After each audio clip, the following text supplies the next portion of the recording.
벌써 얼마나 됐나 몇 달 전이었어요. 그 SK텔레콤이 뚫렸다 그랬어요. 개인정보가 2,300만 명. 그러니까 SK 가입자 개인정보가 뭐 거의 다 털렸던 것 같아요. 그래가지고 과징금이 부과가 될 것이다 라고 했는데, 이때 과징금이 뭐 공정거래법도 아니고 무슨 법도 아니고, 이때 그 과징금이 부과가 되는 근거법이 개인정보보호법이에요. 야, 우리나라 개인정보 그 보호위원회가 이렇게 어마어마한 기관이 된 거예요. 다음 페이지 좀 띄워봐 주세요.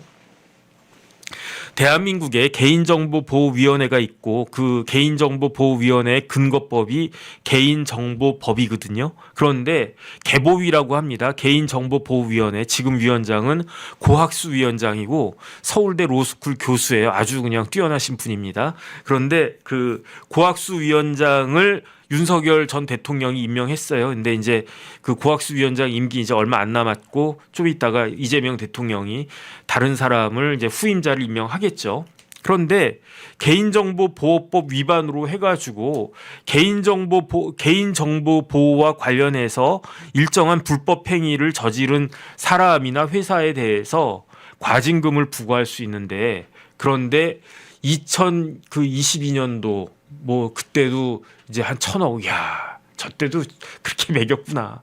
그래가지고 사실은요, 지금 메이저 로펌들에 있어서 개인정보보호법 관련해가지고 팀들이 막 있어요. 그래가지고 특히 이제 회사들이 개인정보보호법 그 위반한지 여부 이렇게 스크린하고 문제 생길지 않게 막 그런 거 많이 하는데, 그래서 나도 개인정보 개보위 비상임위원 같은 거라도 시켜주면 하면 좋았겠거니 생각을 갖다가 했었는데, 그 다음에 개인정보보호위원회 위원장이요, 장관급이에요.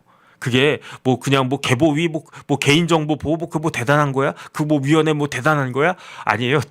그 행안부 한 차관 정도 하셨던 분을 장관급으로 올려가지고 개보위원장 시키는 경우가 많이 있었는데, 그 다음에 지금 현직 서울대 로스쿨 교수 고학수 교수가 개보위원장 지금 쭉 하고 있었고, 그래가지고 LG U 플러스 68억 맞았었고, 그 다음에 골프존도 75억 맞았었고, 카카오도 151억을 맞았었는데, 요번에 SK텔레콤이 1,348억 원의 과징금을 두들겨 맞은 거예요. 그래서 제가 개인적으로 생각하기에는 SKT가 아마 여기에 대해서 그 이의하고 행정소송하지 않을까, 이건 너무 크다 이렇게 생각을 갖다 한 모양인데, 그런데 왜 1,348억이라고 하는 어마어마한 돈을 과징금으로 두들겨 맞았는가? 결국은 그 안전조치 의무 위반해서 그 개인정보가 유출되는 사고에 직접적인 원인을 제공을 했다, SKT가. 그 다음에 가입자 인증에 필요한 핵심 정보가 유출됐는데, 이거는 회사의 관리 잘못 아니냐? 뭐 그래가지고 좀 더 구체적으로 이야기하면 뭐 기억나실 거예요. 그래가지고 사람들이 다 뭐 유심칩 바꾸자 그래가지고 저도 SK텔레콤 쓰고 있거든요.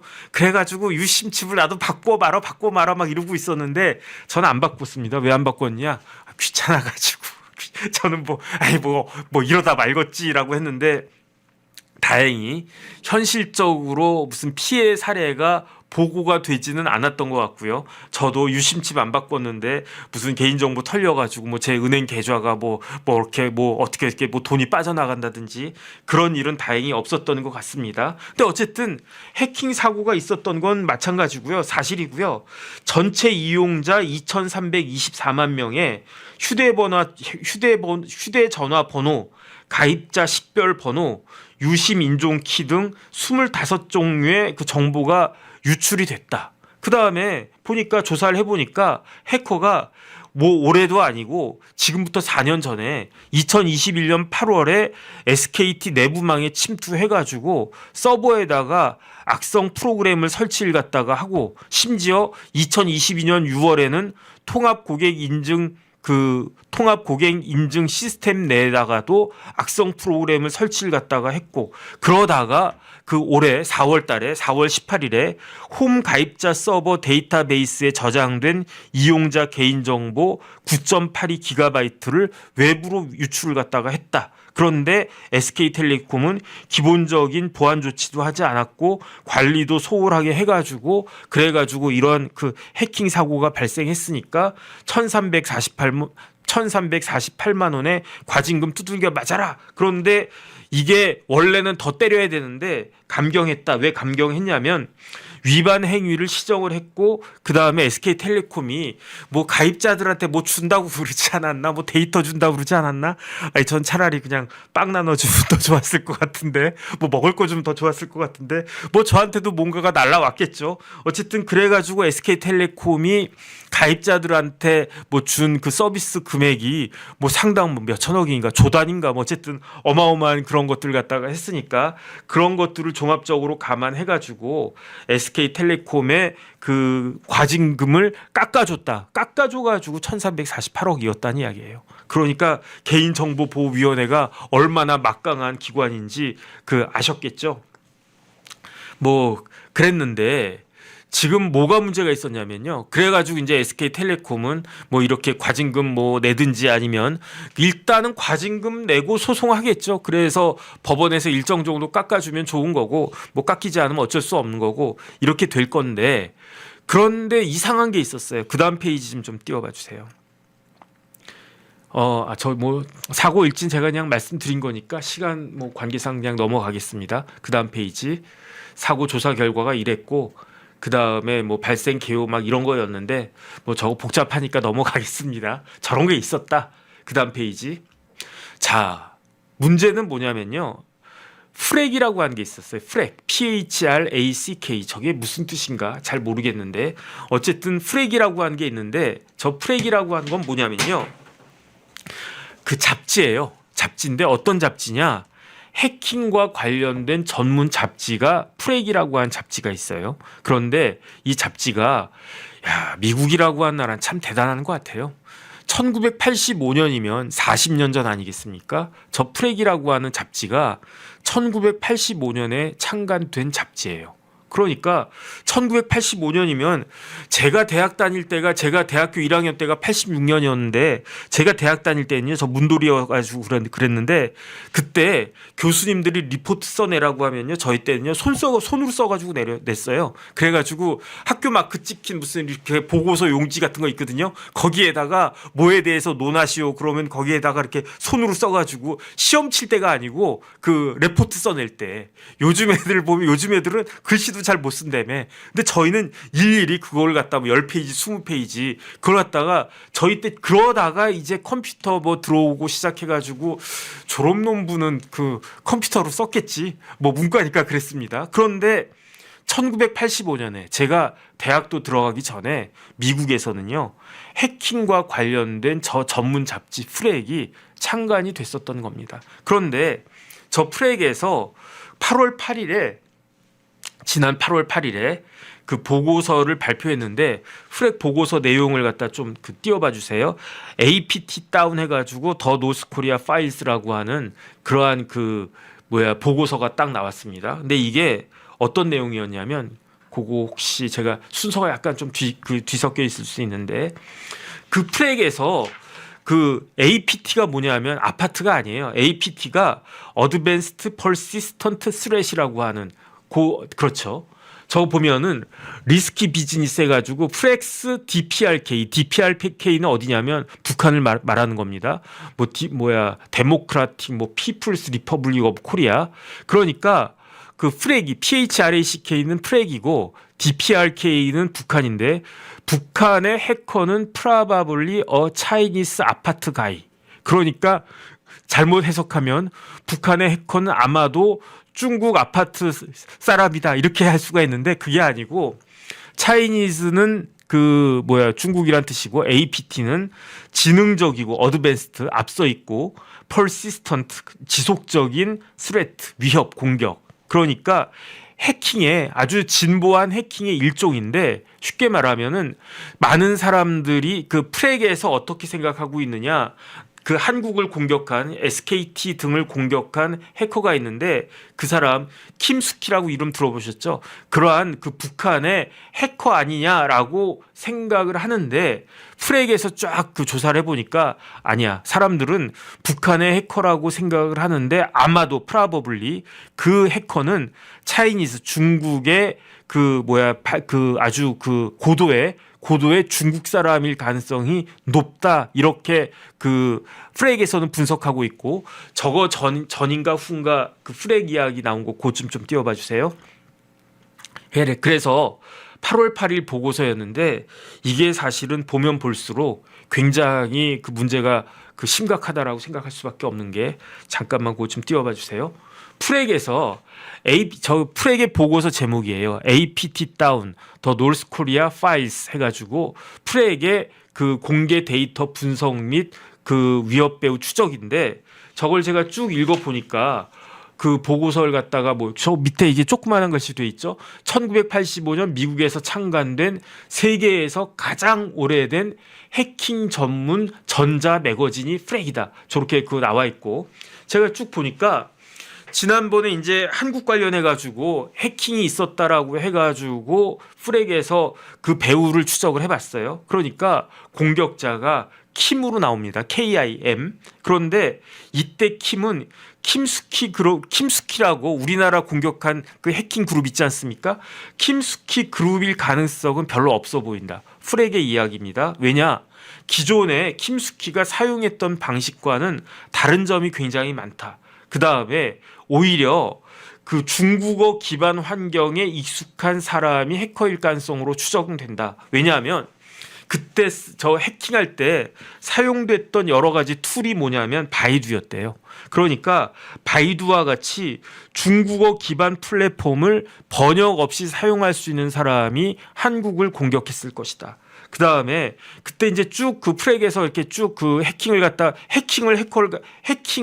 봤더니 그때 중국어 말고 다른 말 예컨대 뭐 한국말이나 뭐 영어나 일본어나 이런 말들은 구글 번역기를 통해서 오히려 중국어 간체로 번역해서 이걸 갖다 보더라. 그러니까 중국어를 네이티브 같이 하는 사람이 해커일 것이다라고 프렉에서는 생각하는 것 같아요. 그 다음에 클라우드를 사용했는데 그 클라우드를 어디 클라우드를 사용했느냐? 바이두 클라우드를 사용했는데 바이두 클라우드는 아무나 사용할 수 있는 게 아니고 신분 인증이 완료된 바이두 계정을 가지고 있는 사람한테만 바이두 클라우드가 제공이 되는데 그러면 바이두 계정을 누가 갖고 있겠는가? 제가 갖고 있겠습니까? 그러면 제가 신분 인증하려면은 뭐 여권이 있어야 되고 뭐 그래야 되는데 중국 사람들이 훨씬 더 쉬울 거 아니에요. 그러니까 이런 것 저런 것들을 봤을 때 중국 사람일 것 같고 그 다음에 소스 코드 내에 주석이 있고 문서가 있지 않겠습니까? 그 문서도 다 중국어로 작성이 됐더라. 그러니까 우리나라를 공격하고 있는 저 그 해커는 프렉이라고 하는 전문가 집단이 봤을 때 이거는 북한이 아닌 것 같아. 지금까지는 북한이 했을지 모르겠지만 오히려 북한보다도 한국을 공격하려고 하는 데가 그게 어디다? 그게 바로 중국이다. 이렇게 된 거고요. 그렇기 때문에 우리나라에서 뭐 저희같이 이렇게 뭐 이런 쪽 잘 모르는 사람들은 그냥저냥 넘어갔는데 긴장을 한 거예요. 그래가지고 고려대학교에 뭐가 있냐면은 정보보호대학원이 있거든요. 그 사진 좀 띄워봐 주세요. 그래서 프렉의 보고서가 8월 8일에 쭉 나왔는데 그 보고서를 보고 우리나라 전문가들이 해킹 전문가들이 뒤집어진 거예요. 뒤집어져 가지고 뭘 했느냐? 그 프렉 보고서 분석 보고회라고 있었어요. 그거 좀 띄워봐 주세요. 그 어떤 뭐 교수님 나와가지고 막 이렇게 이야기하는 거. 그렇죠. 그래서 해킹 분석 보고서 APT 다운 뭐 리비지트 어쩌고저쩌고 딱 되어 있고 국가 지원 해킹 그룹 그 해킹 자료 분석해서 8월 22일에 고려대학교 정보보호대학원에서 저런 그 분석 보고회가 있었단 말이에요. 그 다음에 저기 이제 서 계신 분이 누구냐면 김휘광 교수님이라고 계신데 그 김휘광 교수가 그 다음 페이지 좀 띄워봐 주세요. 화이트 해커 출신의 1호 교수래요. 그래서 김휘광이 어떤 사람이냐? 카이스트에서 산업 경영학으로 그 학사, 석사, 박사를 다 카이스트 출신이고 그리고 난 다음에 99년에 그러니까 98년에 대학 졸업하고 99년에 국내 최초 보안 컨설팅 전문 기업을 아예 창업을 했고 그 다음에 카이스트 재학 당시에 유명한 해킹 그룹인 뭐 카이스트 유닉스 소사이어티의 마지막 회장을 했었고, 그 다음에 2004년부터 2010년까지 NC소프트 정보보안 실장 했었고, 그 다음에 테크니컬 디렉터로 근무하기도 했고, 그러다가 지금 고려대학교 가가지고 교수로 재직 중이다. 쉽게 말하면 김휘강 교수는 화이트해커인데 화이트해커 출신의 1호 교수란 이야기예요. 그런데 그 김휘광 교수님이 그 프렛의 보고서가 8월 8일에 나온 걸 보고 깜짝 놀란 거야. 그래서 이거는 여기에 이제 우리나라 사람들한테 알려줘야 되겠다 해가지고 고대에서 8월 22일, 그러니까 2주 뒤에, 딱 2주 뒤에 그 보고회를, 프렛 보고서 분석 보고회를 갖다 딱 했는데, 그런데 저 김휘광 교수님이 이야기한 걸 쭉 들어보니까 침투 경로가 프렛 그 보고서에도 명확하게 공개가 되지 않아서 전체 피해 규모를 단정하기는 상당히 어려운데, 그런데 생각보다 그 피해 규모가 있을 수 있겠다. 그다음 왜 그러냐면요, 지금 저 프렛 보고서에 그 유출된 파일이, 어디 파일이 유출됐느냐, 첫 번째 가버먼트가 유출이 됐대요. 어디 가버먼트? 한국의 가버먼트가 유출이 됐는데, 그 프렛 보고서에 따를 때 지금 그 해킹 그룹으로부터 그 유출된 정부 기관이 어디냐? 외교부, 행정안전부, 통일부, 해양수산부, 이런 데가 그 뚫렸을 가능성이 높다라고 보는 거죠. 그 프렛 보고서에 따를 때. 그러니까 웃긴 거예요. 왜냐하면 개인정보보호위원회는 어디 산합니까? 그건 행안부 산하거든요. 행안부 자기네들이 그 뚫려놓고 SKT 뚫렸다고 해가지고 1348억 과징금 부과하는 게 코미디 아닌가? 그 다음에 뭐가 뚫렸냐면요, 뭐가 뚫려가지고 넘어갔냐면은 행정전자서명 인증서가 뚫렸다는 이야기예요. 프렛 보고서에 따를 때 대한민국 행정안전부의 행정전자서명 인증서가 뚫렸다는 거예요. 그러니까 개인의 뭐 금융인증서 같은 게 이제 뭐 날라갔다 뚫렸다는 거 아니겠습니까? 그 다음에 클라우드 업무관리 시스템도 뚫렸고, 피싱 메일 발송 정황도 뚫렸고. 그러니까 행안부는 누구를 갖다가 막 욕하기 전에, 뭐 니네 똑바로 해라 하기 전에 행안부가 먼저 똑바로 해야 되는 거 아니냐? 근데 행안부만 뚫린 게 아니고요, 통일부도 뚫리고 해수부도 뚫리고 외교부도 뚫렸대. 그 다음에 한겨레 신문사도 뚫렸대. 그 다음에 그 프렛 보고서에 따를 때 당연히 뭐가 뚫렸겠습니까? 텔레콤 회사가 뚫렸어요. 어느 텔레콤? SK텔레콤. 그런데 SKT만 뚫렸냐? 그게 아니라는 거죠. KT도 뚫리고 LG U+도 뚫렸고. 그러니까 우리나라 통신사 모두가 다 뚫렸다는 이야기예요. 그러니까 그래가지고 우리 누님은 그 SKT 딱 있다가 아이고 그거 보고 민감해져가지고 야 이러다가 큰일 나는 거 아니야 해가지고 KT로 옮겼다는 거예요. 그래가지고 우리 누나가 저보고 야 너도 SKT 그만하고 KT로 옮겨 그랬는데 저는 안 옮겼습니다. 왜 안 옮겼을까요? 귀찮아서. 저는 유심칩도 안 바꿨는데 KT나 LG U+로 옮기면 얼마나 귀찮아지겠습니까? 안 옮겼어. 근데 지금 보니까 프렛 그 보고서를 보니까 SKT 당연히 뚫렸어요. 그리고 과징금 1348억 그 내야 됩니다. 그런데 SKT만 뚫린 게 아니라 KT도 뚫렸다. LG U+도 뚫렸다. 대한민국 통신사 만세 다 뚫렸어. 그러면서 그 김휘광 교수님이 뭐라고 이야기했느냐? 이거는 김휘광 교수 이야기입니다. 현실적으로 장기간 어떤 특정 기업을 타겟으로 해가지고 그 해킹을 하면 이건 막기 어렵대요. 이건 막기 어렵고, 그 다음에 이상한 거는 SK텔레콤 뚫리면은 SK텔레콤을 뚫는데 공짜로 뚫립니까? 그 비용이 많이 들잖아요. 그러니까 SK텔레콤 뚫는데 1억이 들어갔다. 그러면 상식적으로 최소한 10배, 20배, 100배 정도 이익이 나야지, 그래야지 해킹한 보람이 있는 거 아니겠습니까? 그런데 SK텔레콤 뚫렸다라고 해가지고 그 해커한테 떨어지는 게 있을까? 뭐가 있지? 그걸 모르겠다는 거예요. 그러니까 뭐 또 어떤 사람은 저거 그 SK텔레콤 뚫려가지고 뭐 부정선거 어쩌다 뭐 그런 이야기를 갖다가 하던데, 그런데 프렉에서 뭐라고 이야기했느냐? 이거는 단순한 개인 해커가 공격한 게 아니다. 국가가 지원한 사이버 공격일 가능성이 크다라고 김의광 교수님이 이야기한 것도 아니고요. 프렉이 이야기한 거예요. 그런데 그 국가가 어느 나라다? 중국일 가능성이 크다. 왜냐하면 다 중국어 기반의 그 솔루션 가지고 중국어 기반의 플랫폼 가지고 하는 거니까. 그런 말이 되죠. 왜냐하면 중국이 뭔가 필요해. 한번 그 테스트하는 게 필요해. 그래가지고 한국에 외교부도 한번 뚫어보고 행안부도 뚫어보고 행정전자 서명 인증서도 한번 뚫어보고 통일부도 뚫어보고 그다음에 뭐 중국 정부가 돈 많으니까 뭐 그거 해커들한테 뭐 월급 빵빵하게 줘도 뭐 그래도 뭐 그거에 당장 어떠한 그 수익을 갖다 낼 필요도 없고 개인이 했다라고 하면 그렇게 해가지고 하다못해 어리버리한 뭐 정혁진 변호사 뭐 인증서 뚫어가지고 거기서 뭐 제 통장에 있는 돈 뭐 하다못해 10만 원이라도 가져가야 되는 거 아니겠습니까? 근데 그런 피해가 없잖아요. 그러니까 프렉이 보기에도 이거는 단순한 개인 해커가 아니다. 이거는 국가 지원형 사이버 공격이다.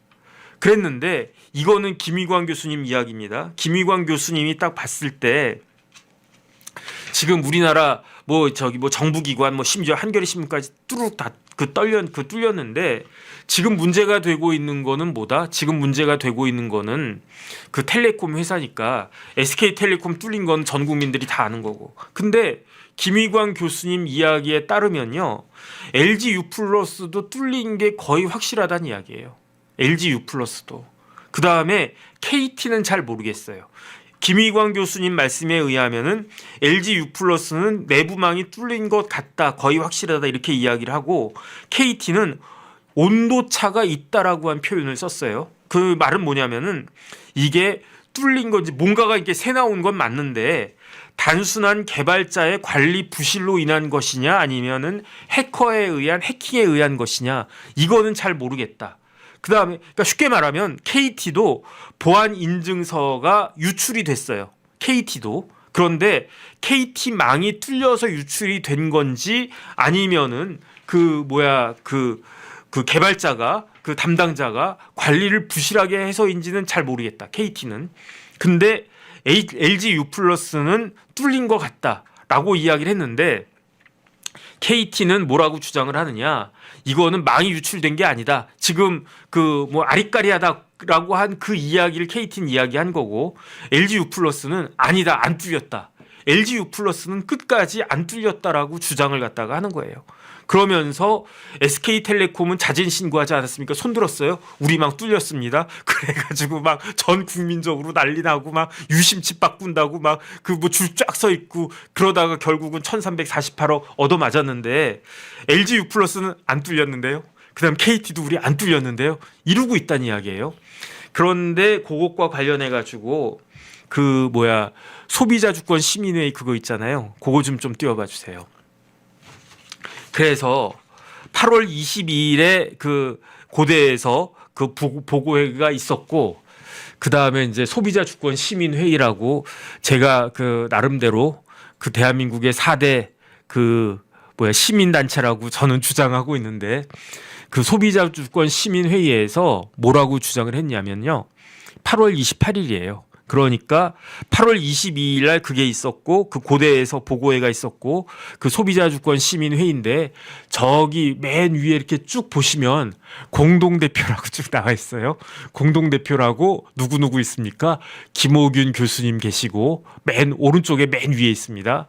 그다음에 그 몽산 스님 계시고 가운데 또 어떤 사람도 있습니다. 그런데 어쨌든 소비자 주권 시민 회의에서 뭘 지금 주장하느냐?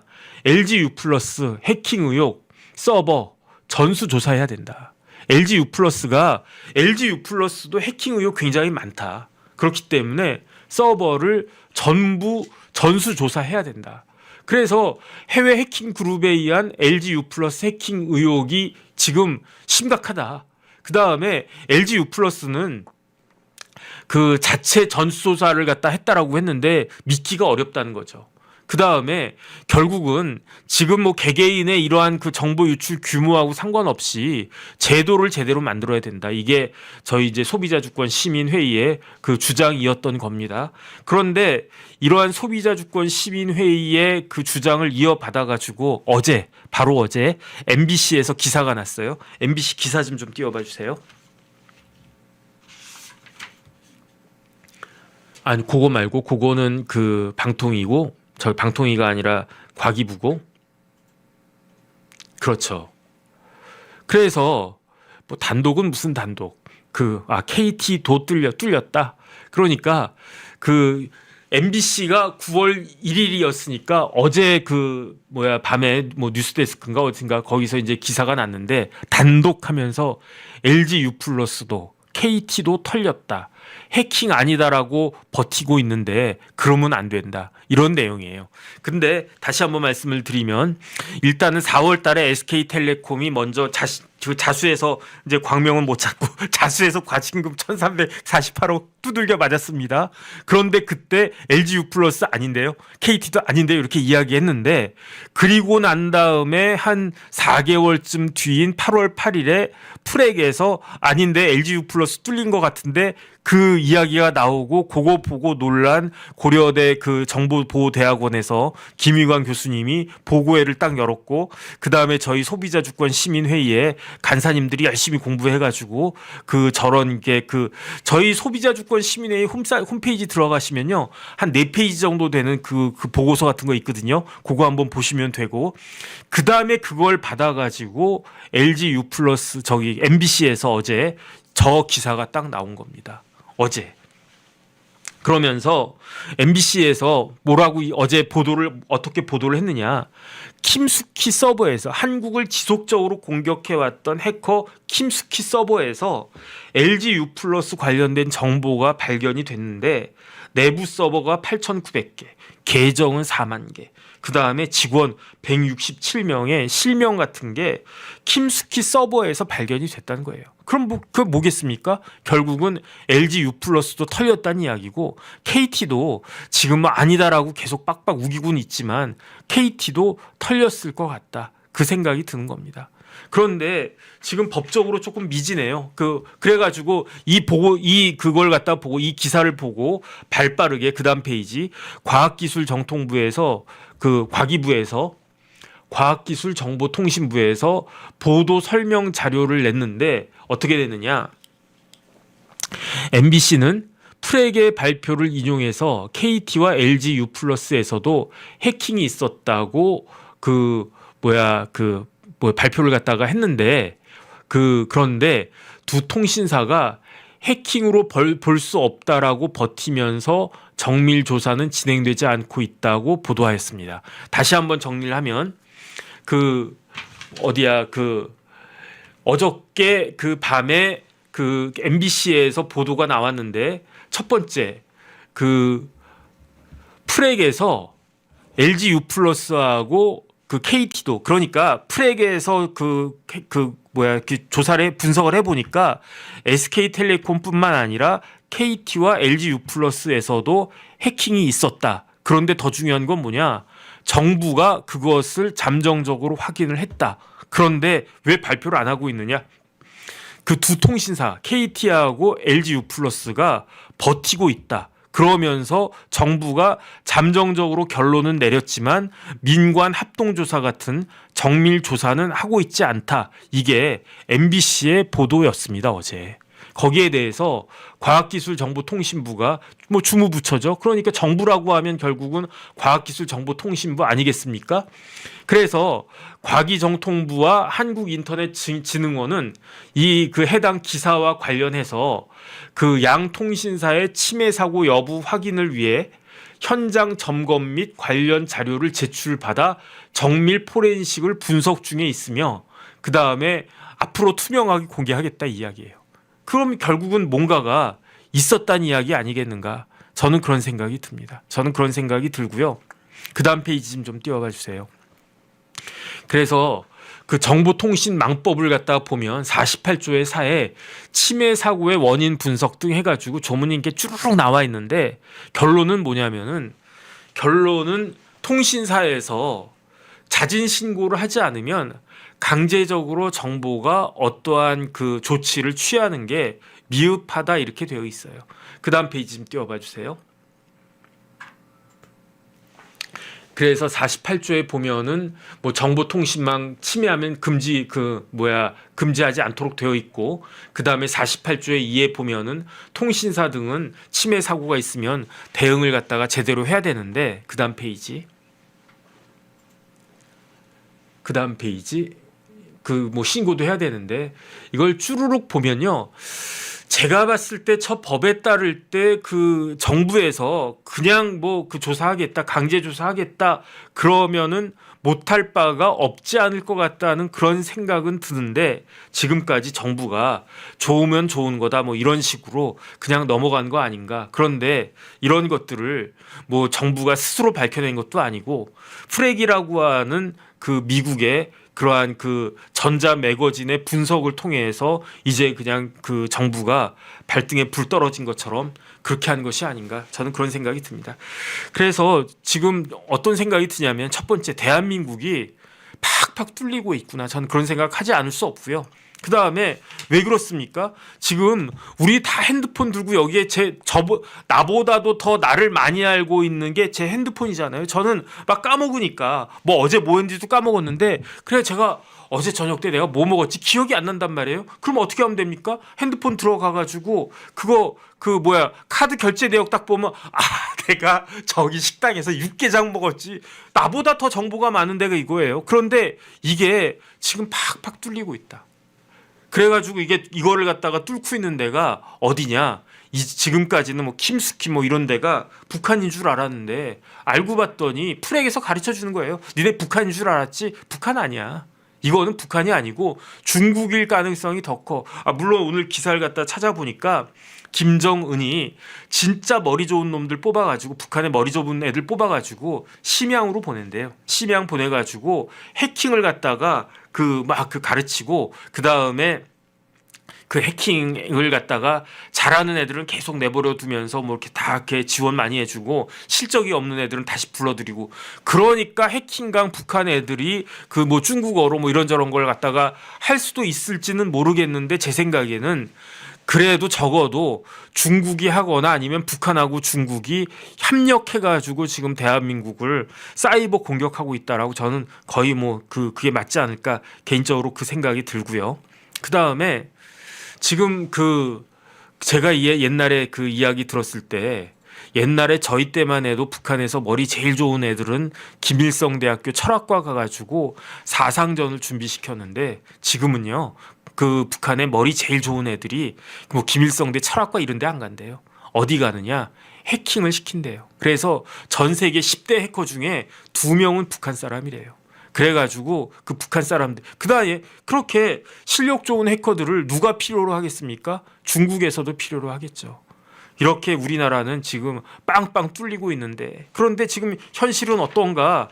KT나 LG U+에서 우리는 해킹당한 사실 없다 이렇게 입 딱 씻고 있으면요, 자진 신고를 안 하면 어떻게 됩니까? 자진 신고 안 하면 정부에서 지금 건드리지도 않아요. 왜 건드리지도 않을까요? 자격지심 아닌가? 지들도 뚫렸으니까, 행안부도 뚫렸으니까. 그래서 제가 다시 한번 말씀드리지만, 행정전자서명 인증서가 뚫렸다는 거예요.